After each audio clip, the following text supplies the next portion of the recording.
Welcome in, everybody. It's another live edition of Buzz in the Bay, presented to you by Channelside Sports in the morning. Woo! I know it's rolls off the tongue like that, Danny. It does. It does, yeah. Yeah. Welcome in, everybody. It's another live edition of the show. Make sure to follow us on all of our social media platforms at Channelside Sports on Facebook, Instagram, TikTok, and YouTube. I didn't even know we had a TikTok. We have a TikTok? We have a TikTok. Okay. We're part of that. We actually, the last video I posted, so we have like 15 followers, or it's not a lot, right? The last video I posted, and this is where I'm starting to really realize that we are in desperate need of adding more like hot take video clips from our show. Is TikTok because it got 1,800 views. Oh.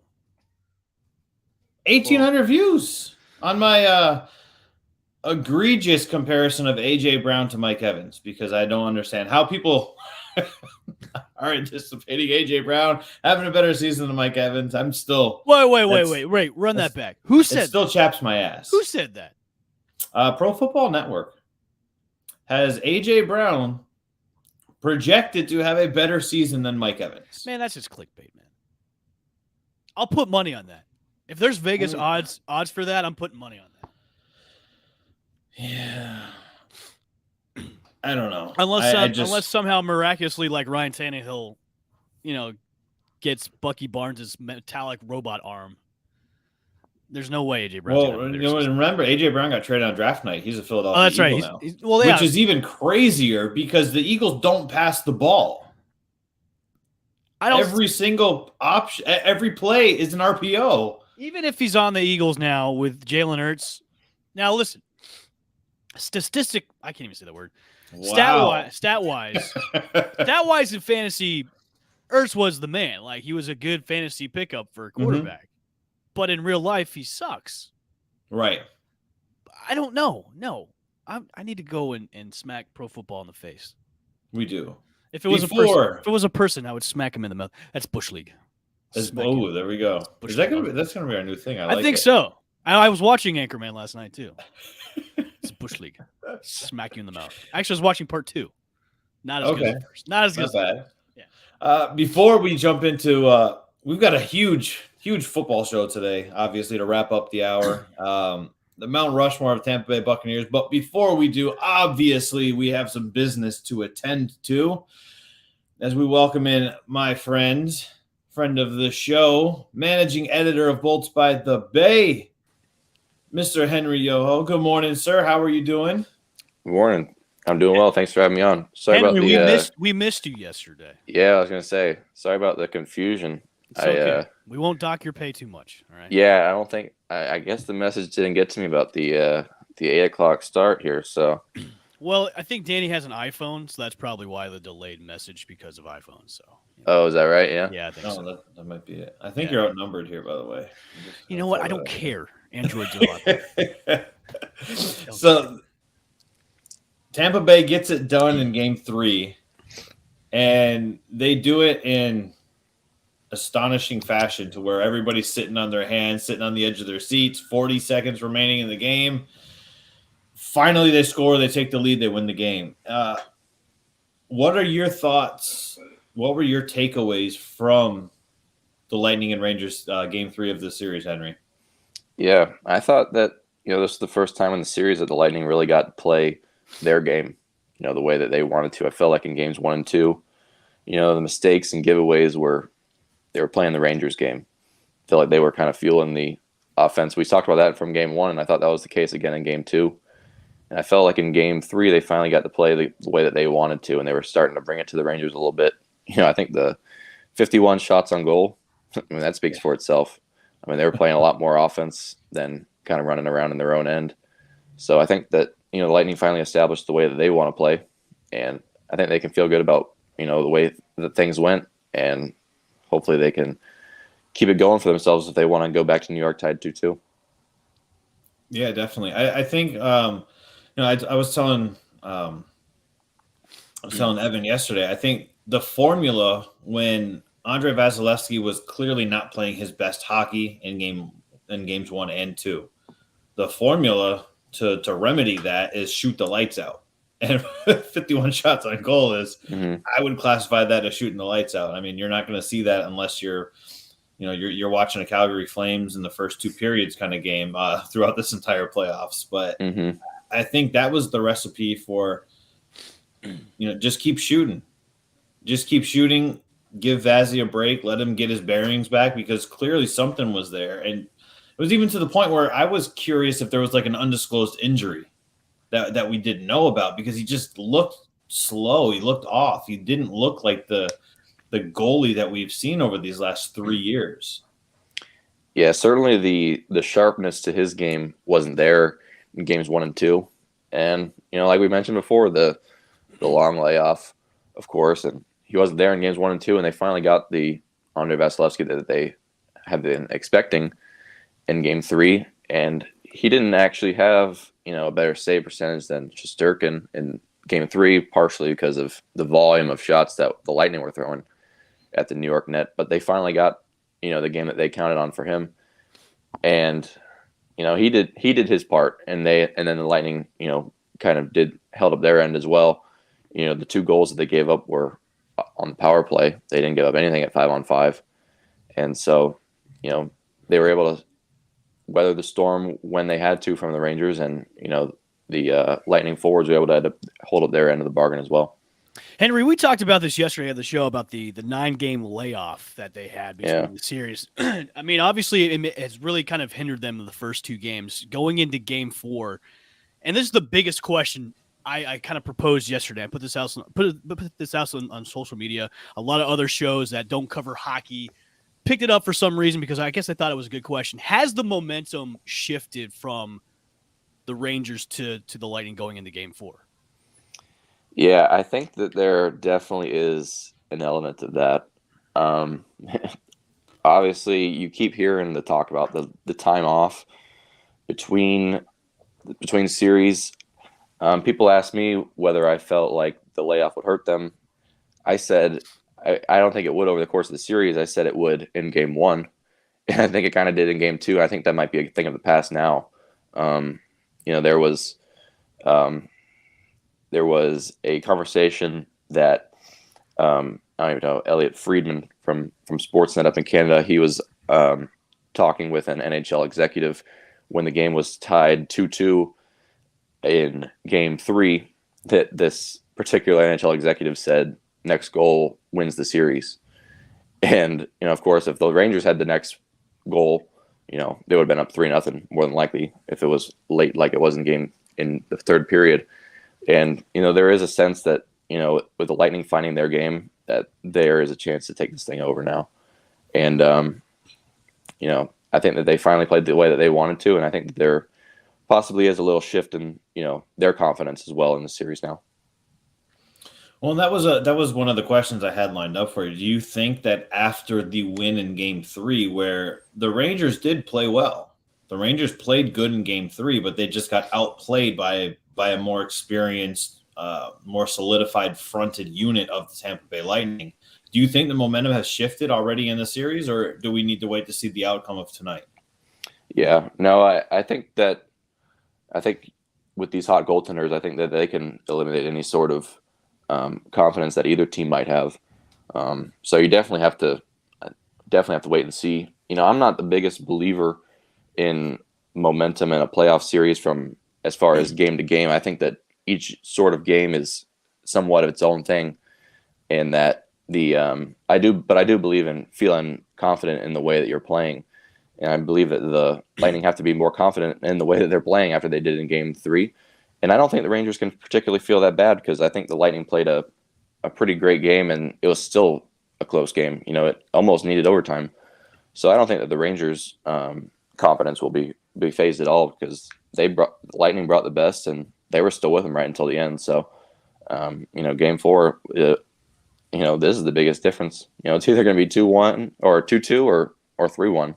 So, speaking of game 4, keys to success tonight for game 4 for the Lightning.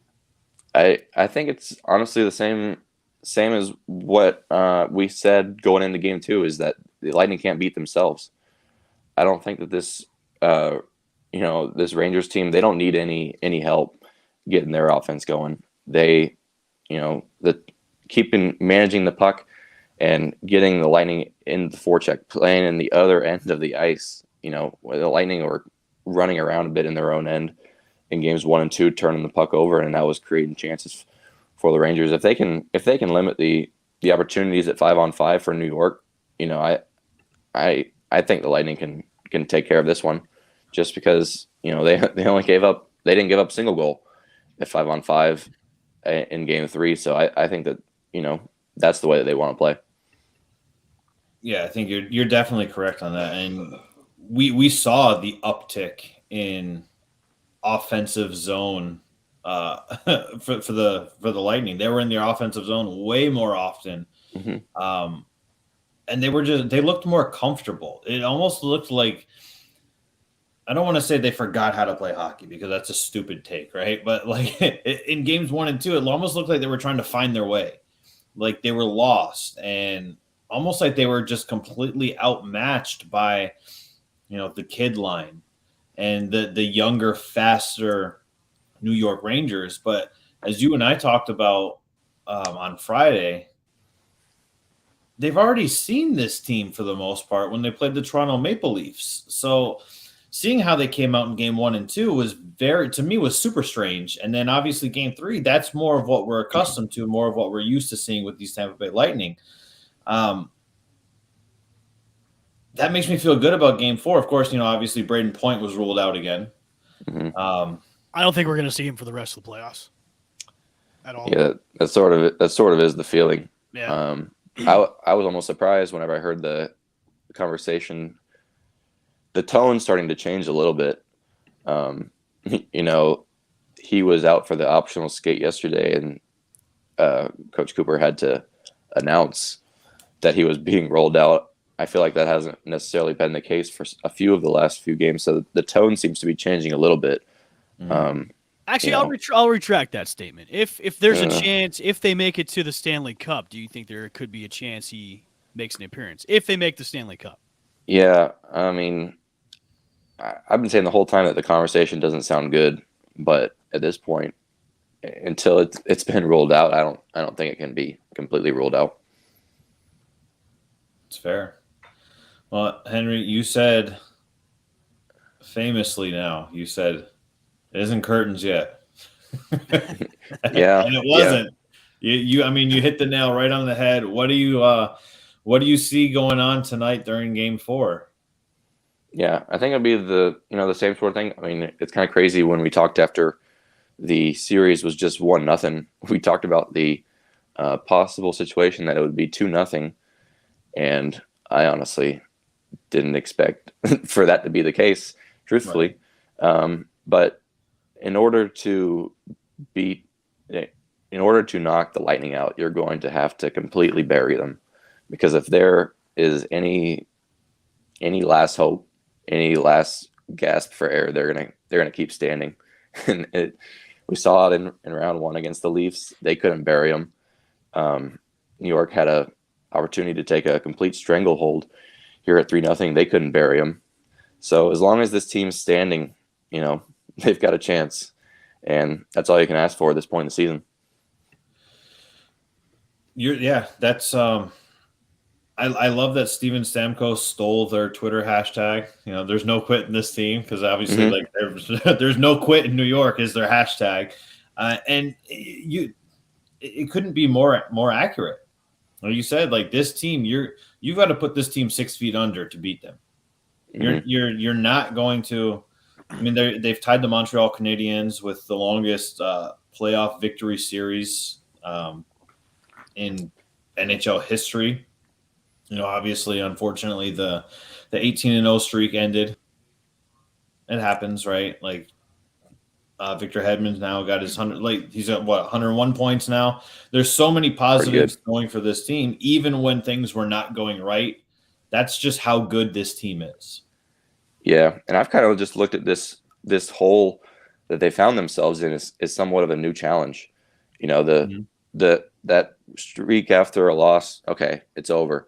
The Lightning over these past 3 playoff runs have never faced a 2-0 deficit. Obviously, they've never lost 2 games in a row. In Toronto, series. They had never trailed 2-1 in a series. These 3 playoff runs, they'd never trailed 3-2. I just look at it as just another mountain to climb along the way. I look at it this way too. I think also the third one is always the hardest one to get, especially if you're trying to go back to back to back. And what better way to crush the dreams of ESPN is by knocking out a New York team? Yeah, right. They'll be disappointed with their ratings if they don't get the New York team in there. They'll have to talk about something else besides a New York area team. So the Lightning crushed NBC in 2015 and robbed them of a original 6 final with New York and Chicago. So, the Lightning might have to do that again. Before we let you go, Henry, what did you make of Igor Shesterkin's James Harden and LeBron James-esque flop? Oscar. I mean, come on, man. Yeah, that was quite impressive. He did get the stick in the face, sure. I couldn't remember the last time I remember seeing a embellishment call on a netminder, but if there was ever a time for one, I think that was certainly it. So I hope that whoever got that stick up in the upper deck is okay.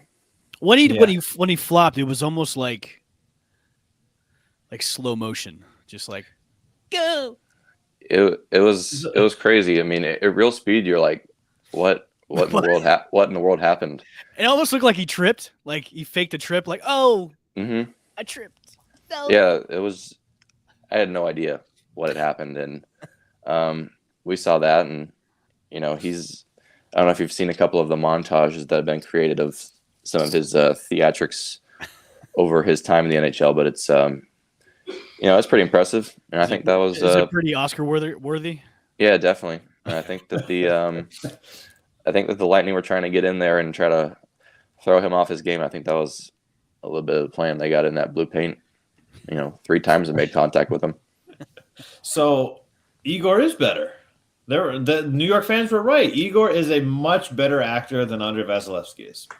Yeah, I think that they got a good example of that whenever somebody crashed. I think it was Vetrano for the Rangers, ended up going in hard to the Lightning net, and Vasilevsky didn't give an inch for him. So he's got the theatrics, and then we'll sort out who's the actual better goaltender between the pipes, hopefully by the end of this series. I hope so as well. And obviously, we all know which way it's tipping. Henry, I appreciate you jumping on, previewing the game with us tonight. Everybody go check out Bolts by the Bay. Of course, they've got a fantastic website over there. Henry, you have a new writer on the website too, don't you? Yeah. After I guess after your time, we brought on Steven Perino, and he's been a big boost to our team. He does a lot. A lot of the prospect news surrounding the team. And so he's been a great contribution for us as well. He does a lot more of the deep dives into the Lightning farm system, and he does a great job with that. Awesome. Great to hear. You know what? When I was covering hockey, doing the prospects, especially when your prospects, because I did a lot for the Red Wings, right? And a lot of their prospects are playing overseas.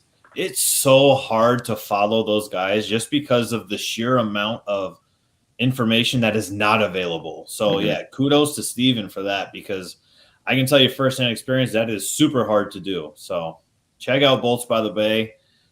Check out Henry's stuff, Noah's stuff.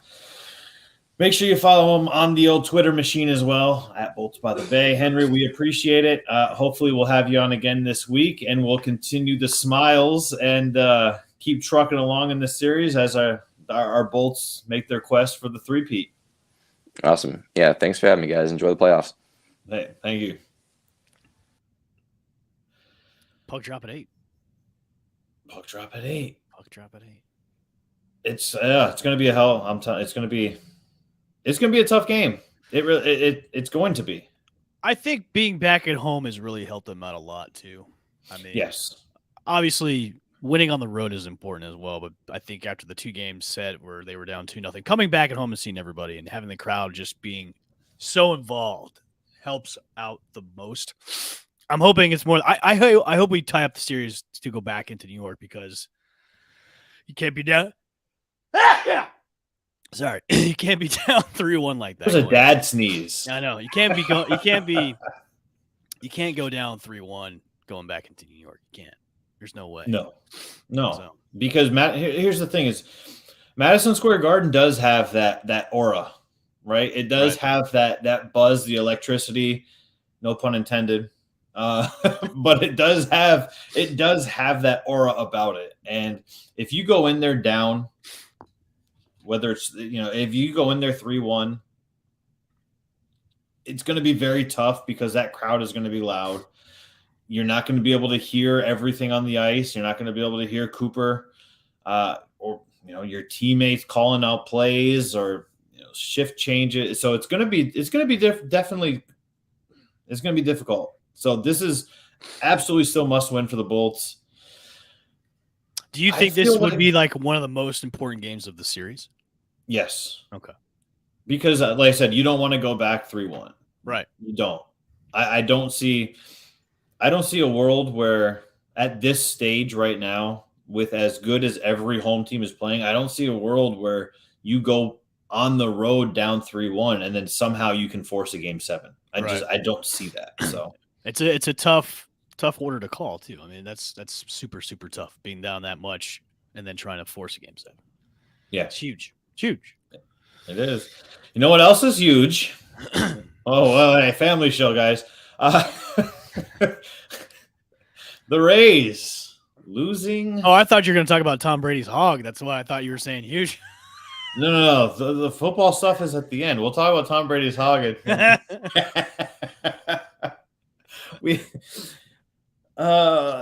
hole that the Rays is building. The hole that the Rays are building. That you're right. The hole they're building is pretty large. Yeah. No, you're correct on that. You dropped 2 or 3 to the White Sox. The only thing that people are talking about regarding your team has nothing to do with baseball in terms of the national media. You're now a full game behind the Toronto Blue Jays. Are you hitting the panic button right now? I'm hitting the. Are you hovering over the panic button right now? I'm hovering over the panic button because look, you've got the Cardinals. You're hosting the Cardinals. Then you travel to the Twins, travel to the Yankees, travel to the Orioles, and then you host the Yankees. This team right now is in sheer danger of finding themselves in 4th place come the end of the month. And that's not a place you want to be at, Evan. This is not you can't expect to start the month down in 4th place. It doesn't matter how strong you're going to finish the season. If you're in 4th place by the end of the month, you're for lack of better terms, you're up Schitt's Creek. Yeah, I mean, I don't like going to solo mode. Come on, man. I hate that. There's a lot of factors going on in what's going on with them. I mean, obviously we've got a bunch of guys on the injured list right now. Not having Wander Franco there is big, and Brandon Lau too. I mean, am I confident about this series against St. Louis? Not particularly. No, I'm not. I mean, these two teams match up pretty well. I mean, they've got pretty much the same records in their respective divisions right now. But I don't know. It's just they're in a funk, and this funk. I would say this. Look, it's good to be in a funk right now than being in a funk later in the season, because we're not halfway there yet. But I would say that's good. Hey, you know what? Be in this funk right now. This is a way. This is actually a good thing, Danny, and I'll tell you why. Being in a funk at this point in time is a good thing because this is really shows you how good of a team they're going to be if they get out of the funk. So if they can get out of this, if they can recover and at least be over 500 coming out of June before the All-Star break, then you have my attention again. But right now you're playing sloppy baseball. You're not hitting. Your defense has been poor. Your PR has been bad too with things off the field as well. it's in a weird moment right now with the Rays with what's going on with the team, and I think it obviously has a lot to do with players not being there. And then obviously we talked about this before, that we've got some guys coming back from injury, which is going to help out later on the season, especially the pitching portion. But I think the hitting is the biggest thing, because we did split the series with the Yankees a few weeks ago, so you're playing them again twice. We're playing them in 2 series this month, which is huge. Very, very huge. So, I mean, you have to come out of those series at least splitting both of those or winning one of them or whatever. But, I mean, to gain ground, and we've harped on this plenty of times, is you've got to be the consistency, which they haven't done yet. And I hope that the consistency they haven't done yet is because maybe going to become later in the season. So, if maybe now is the time to hit the string of win streaks, maybe to gain a little bit of ground on the Yankees, or maybe this is the time to where, hey, we're really going to see where the true colors come out of this team if they're really going to be a playoff caliber team. Because right now it's uninspired baseball, and it's frustrating too, because they have such an immense amount of talent on this team. It's just not producing on the field like how everybody wants it to be, and that's the frustrating thing. And as a Rays fan. And listen, I see you guys all over Facebook, the groups, and you guys hit panic buttons all the time when they lose like one game, and it's funny to me.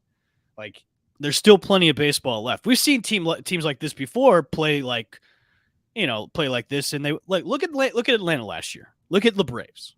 The Braves were under 500 for a good amount of the season last year, and then they won the World Series. So is it time to hit the panic button? No, we're not even at that point yet. Do you want to hover over it like most Rays fans want to do? Sure, you can hover over that. I mean, if you want to do that, like you're going to hit for a nuclear strike, that's good. You can hover over that. I got the key. Yeah, you got the key. Like in war games, are you going to turn it? Are you going to turn it? But I would just say this. I mean, this series is going to be tough. You get to get 3 games set against the Cardinals, which the Cardinals are always a good team. I mean, I don't think the Cardinals have ever been bad.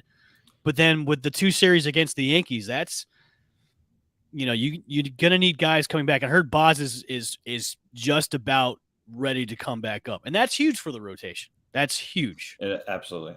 But it's we got to get the other guys back. We got to get Franco back. We got to get Brandon back in the lineup too, because that's going to be big for the hitting wise. And hopefully Brandon can maybe catch fire. He's been kind of really down this year as well, hitting wise. But it's just looking at the banner, are the Rays in danger of spiraling downward? There's always a chance. There is always a chance. There could be an immaculate explosion where they're just going to go right down the toilet. There is, but I would say it's not that point yet. It's not that point yet. It's not that point. I think June. I will say this: just like as we said, Game 4 tonight is an important game of the series. June could be an important month for the Rays, because it's really how. Look, we're still over 500. We still have a winning record. Obviously, it doesn't reflect what's being put on the field. But 8 games is nothing right now. 8 games is nothing to me, because it's been true. Teams have been 8 games out and still have made a run for the postseason. So for sure. But if you look at the Yankees schedule is still very easy for quite some time. Right. The Red Sox are surging right now, as we know. The Red Sox they're hosting the Angels, or they're traveling out to LA for a series with the Angels, who have lost 12 straight, so they should be pretty good in there, right? Then they've got the Mariners, the A's, the Cardinals, the Tigers. The Red Sox could very, very, very quickly find themselves in 3rd place if the Tampa Bay Rays don't get it together. That's my issue, is that I'm looking at scheduling, right? And we've said this time and time again. The AL East is not a division where you want to play catch up. You want to be in the mix the entire time. And while sure, 8 games is not anything that is egregious, it's not insurmountable, but it's still a lot, especially when the New York Yankees are up 8 games with an easier schedule. The Blue Jays have had a moderately tough schedule, And now you're looking at the Blue Jays are surging. The Yankees are surging with an easy schedule. The Red Sox have had a crappy beginning to the season. They're on a roll right now. And then they play what? 1, 2, 3, 4, 5 series of teams that are very easily beatable for them. Are you And trying that's to what maybe makes me say? nervous. Are you maybe trying to say that the Major League Baseball made this difficult for the Rays, No, scheduling wise? no, I'm not. I'm not one of those guys. I grew up a Detroit Lions fan. They always had like the 31st. They always had one of the hardest schedules in football. Like I'm not a big scheduling guy, but like nobody predicted the Red Sox would be absolutely atrocious to start the season. Right. Now they're getting it together. And now, like I said, they've got 5 very winnable series where the Blue Jays had a tough schedule, and they still found ways to win games. They still found ways to move up into second place. And like I said, 8 games is not insurmountable, but that's not where you want to be, especially because the Yankees are just playing lights out right now. Right. Yeah, I totally agree with you on that. I think at this point, trying to chase the Yankees shouldn't be your top priority right now. Your top priority should be, let's get back in the second place. Let's figure something out. Let's figure it out. Let's get on a win streak. Let's not. I'm sure they're probably not even worried about the Yankees at all, but it's just I think their main focus is how can we play better baseball. Yeah, and they got to figure it out. Yeah, they got to figure it out. That's all I have to say about that. It's that.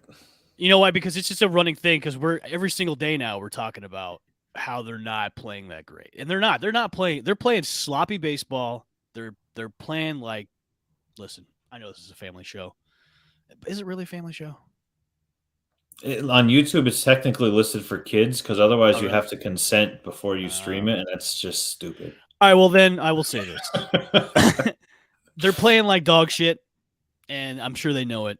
And if they have to maybe sacrifice a live chicken, or do something, but they need to be inspired, and I think they're not inspired right now, and that's really hindering them the most. I mean, they need to take a cue of what the Lightning are doing and say, let's not be the 3rd team on the totem pole in the Tampa Bay area. Let's be the number 1.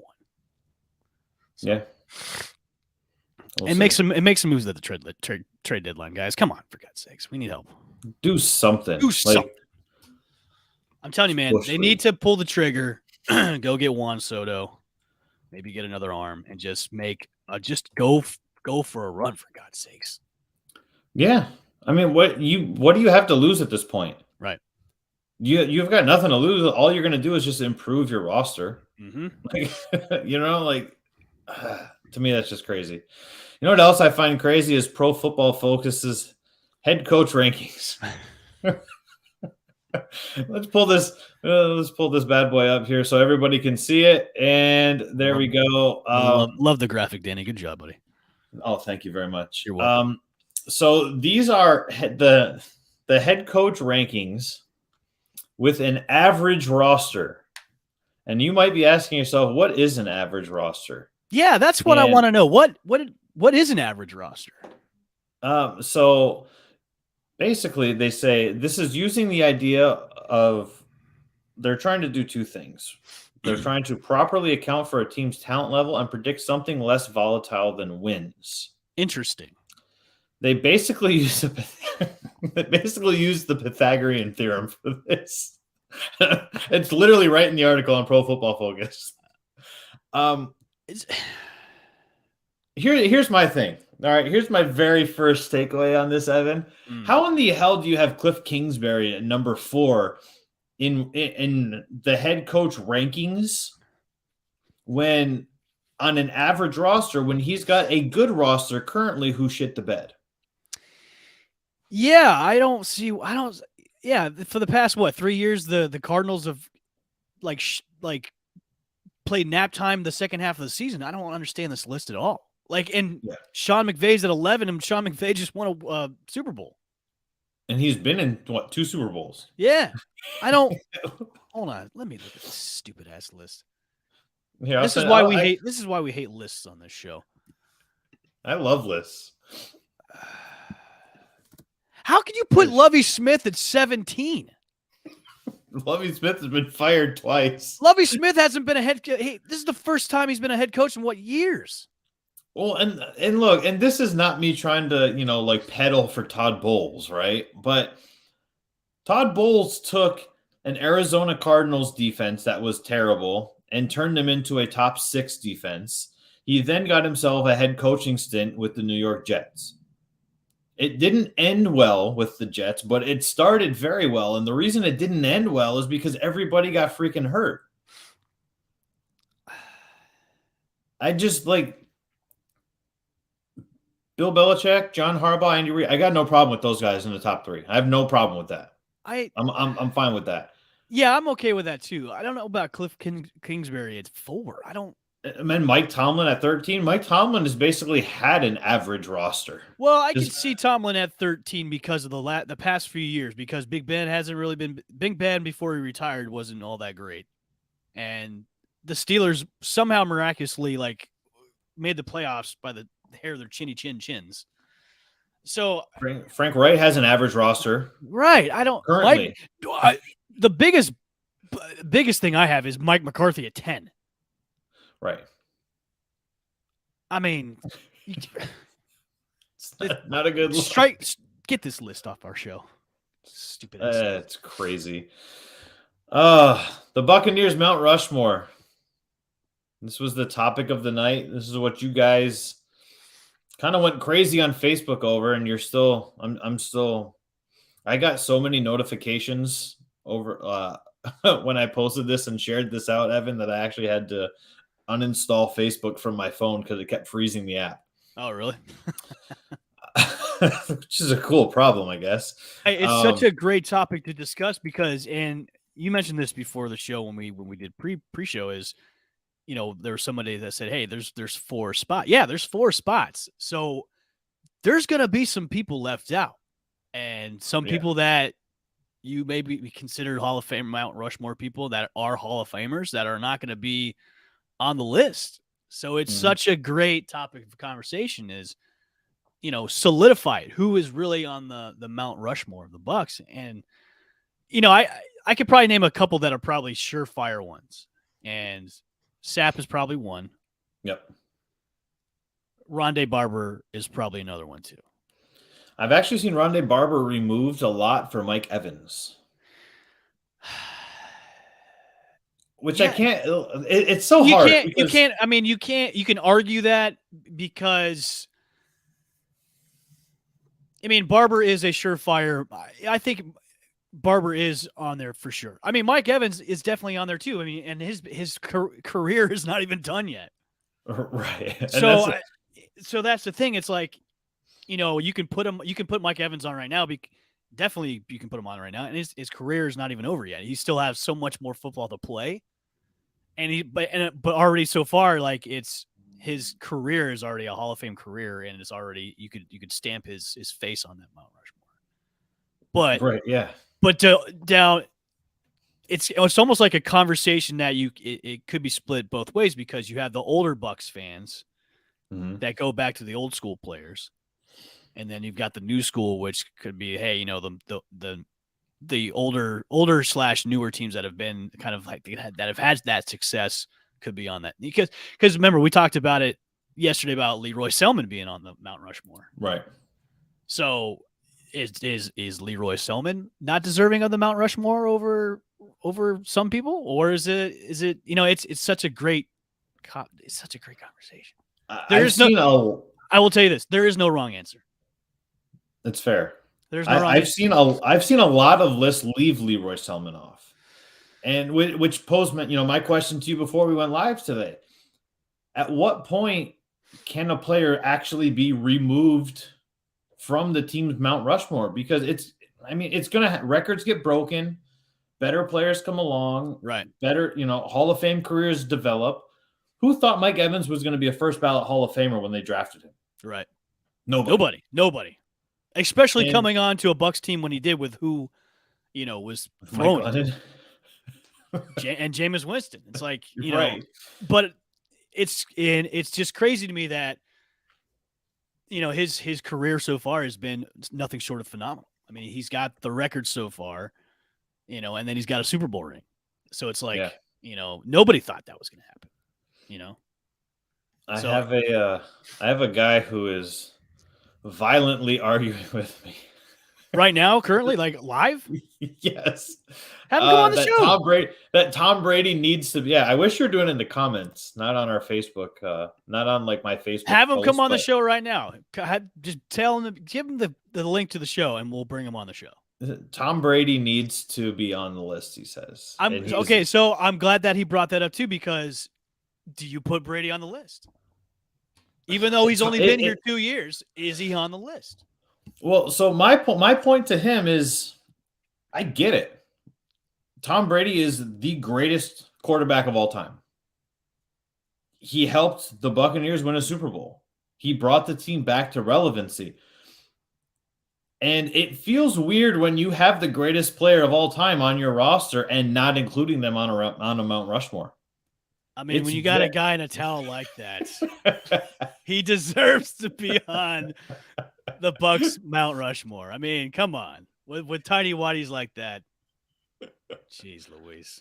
Is he covering his junk too? Tom, don't be shy. He's definitely embarrassed too. I think that's the funny part. I'm sure Giselle was like, look, I've had to do this all my life. Now it's your turn. Right. Yeah. Like I've sold lingerie. I've done photo shoots. You'll be fine, buddy. Well, apparently the orders for his underwear have already been sold out on the website. So it's a great marketing ploy. I mean, good underwear is good underwear. Let's be real. You want, you too can have a Lombardi trophy in your underwear. Boom. Marketing genius. But I find it hard, right, to not include a Tom Brady on a Mount Rushmore for the Buccaneers simply because he is Tom freaking Brady. But the problem, Evan, is 2 years is such a short time. Yeah. Is it too short to say? And then you go, okay, well, so does that mean that order of operations, are we eliminating Leroy Selman first? Right. And then we've got Sapp Brooks, and then I've seen a lot of Mike Allstott on here. A lot of people commenting Mike Allstott on theirs, which I get it. I loved A-Train. I thought Mike Allstott was great. I don't think he deserves to be on a Mount Rushmore though. He was never one of the best at his position. Right. Was he a monster? Yes. Did we love watching him plow through people and fight for extra yards and drag players while he's scoring touchdowns? Yes, we loved that, but that doesn't mean that he was an all-time great in the NFL. I think a lot of people will argue that because he's such a fan favorite.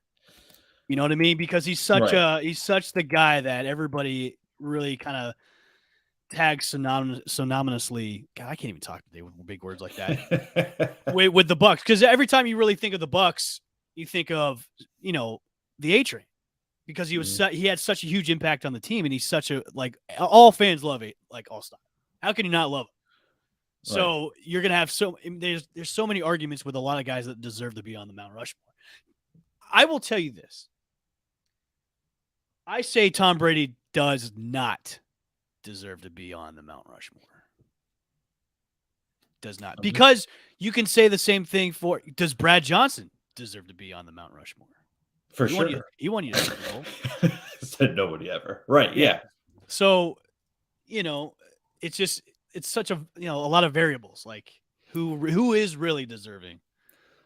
I think one player that's not getting that he's never gotten any attention from the national media. And I've seen his name come up a handful of times, but not nearly as often as Levante David.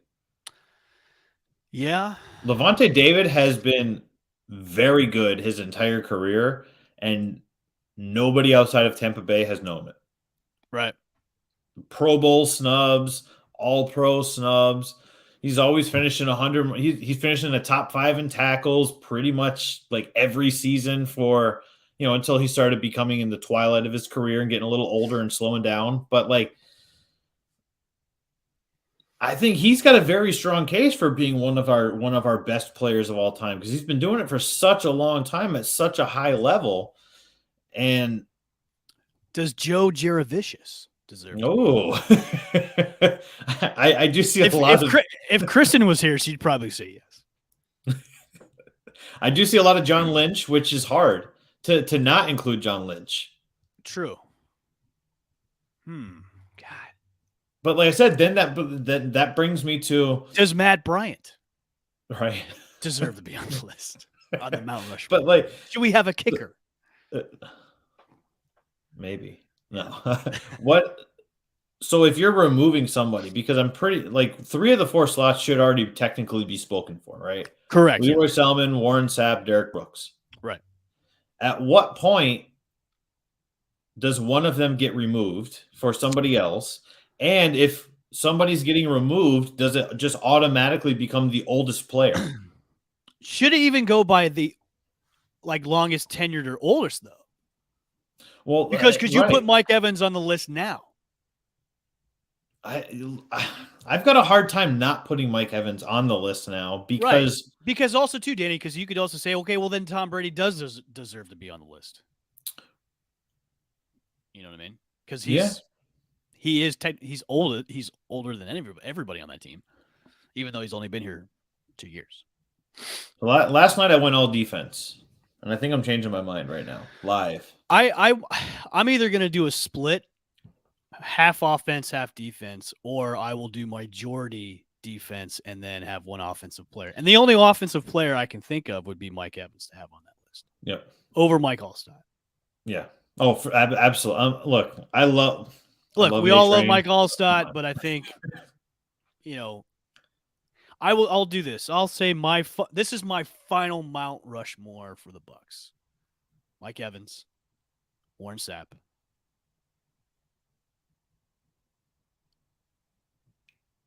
Derek Brooks, and Leroy Selman. That's mine. Okay. I'm the same. Okay.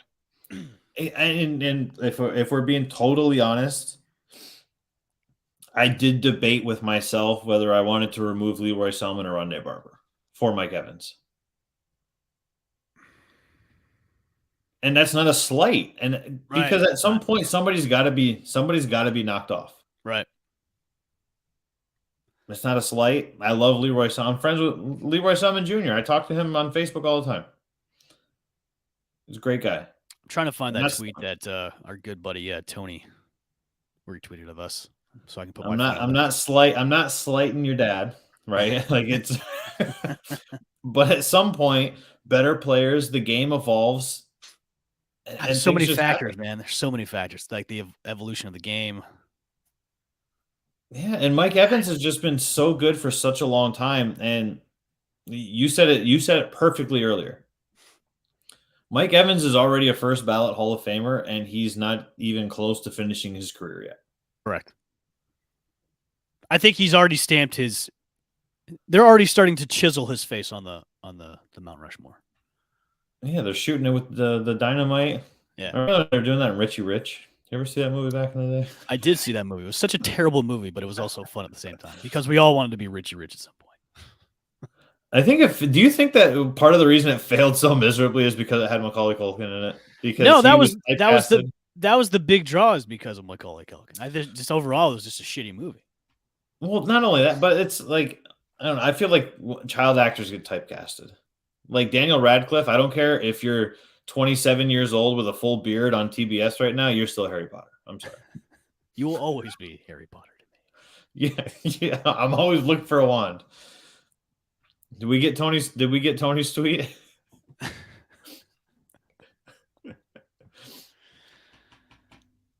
Yeah, I think that's my final for Mount Rushmore. Is that I'm done with that. Yeah, I'm good with it. Yep. No, I'm totally fine with it because that's my Mount Rushmore as well. And like I said, if somebody wants to battle me because I told you that I was debating between Leroy and Rondé, that's fine. We'll do it. But Mike Evans has to be on there, in my opinion. Absolutely has to be. I agree. Greatest wide receiver this franchise has ever seen. Hands down. Hands down. Hands down. Hands down. Well, we want you guys to keep talking about it. Keep dissecting it. Keep debating it. We're going to try to shift some of this chatter over to our comments section. Maybe if you guys jump in here again tomorrow and keep it rolling, we'll keep dissecting it and debating your list, because I've seen some pretty ridiculous ones as well. Shaq Barrett does not deserve to be on the Buccaneers Mount Rushmore. No. I don't care if he broke Warren Sapp's single season record. He hasn't done anything outside of that. Sorry. He's a great player, sure. Mount Rushmore? No. He's not. You know who deserves to be on the Mount Rushmore? Antonio Brown. Yes, naked.